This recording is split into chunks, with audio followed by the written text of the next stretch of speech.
Cette semaine, en écriture, pour toi, élève de 5e année, semaine du 8 juin 2020. Alors, cette semaine, on parle du prédicat. Je ne sais pas si tu en as parlé avec Rock cette année du prédicat, mais tu te rappelles, moi, à toutes les fois que je vous envoie une compréhension de lecture, je te dis, rappelle-toi, trouve de qui on parle et qu'est-ce qu'on en dit. De qui on parle et qu'est-ce qu'on en dit à chacune des phrases pour te faire des images. Alors, de qui on parle, c'est le sujet, et qu'est-ce qu'on en dit, c'est le prédicat. Voilà. Alors, le prédicat, ça inclut le verbe, parce que dans une phrase, tu peux pas juste avoir un sujet, puis un endroit, le chien des croquettes ou le chien dehors, le chien, ça nous prend une action. Alors, dans le prédicat, ça commence par l'action. Le chien mange des croquettes. Alors, le chien, c'est le sujet. Et qu'est-ce qu'on en dit de ce chien-là? Qu'il mange des croquettes. Alors, le prédicat devient « mange des croquettes ». Si j'ai des parties de phrases qui peuvent s'enlever, puis que ça ne change pas le sens de la phrase, que ça ne change pas le fait que j'ai une phrase, ça, c'est des compléments. Alors, ils ne font pas partie du prédicat, on peut les enlever. Alors, tu vas voir, je t'ai prévu encore, et je suis tombée sur une série de cartes à tâches qui sont fantastiques. Alors, cartes à tâches, pas besoin de les imprimer encore. Je te dis, ça va vous coûter une fortune d'encre si vous faites ça. Si vous souhaitez le faire, libre à vous, mais moi, vous le savez, je suis un prof tendance un peu écologique, là.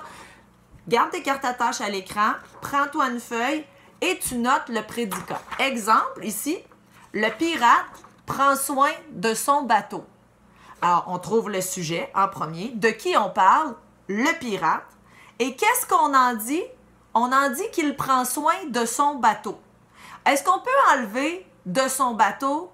Il prend soin, le pirate prend soin? Non, on ne peut pas l'enlever. On peut-tu enlever prend? Le pirate, soin de son bateau? Non. Alors, prend soin de son bateau, tout ce qui est là-dedans, c'est le prédicat parce que ça vient nous dire qu'est-ce qu'il fait le pirate. Ça vient nous dire qu'est-ce qu'on dit sur le pirate. Par contre, si je te dis « Mon fils jouera aux jeux vidéo cet après-midi ». Alors, « Mon fils », c'est le sujet. Et qu'est-ce qu'on en dit? Qu'il jouera aux jeux vidéo. Il jouera aux jeux vidéo quand? Cet après-midi. Si j'enlève cet après-midi, mon fils jouera aux jeux vidéo, on a encore une phrase qui se tient. Bon, on a moins de précision parce qu'on ne sait pas quand il va jouer aux jeux vidéo.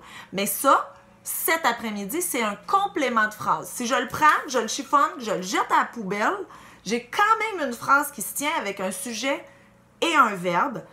Mon fils jouera aux jeux vidéo.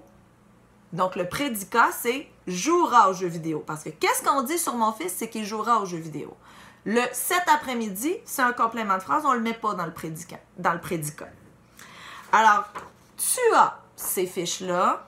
Si tu as besoin de plus d'explications, va voir, j'ai mis des explications supplémentaires de d'autres pédagogues qui vont t'expliquer le prédicat.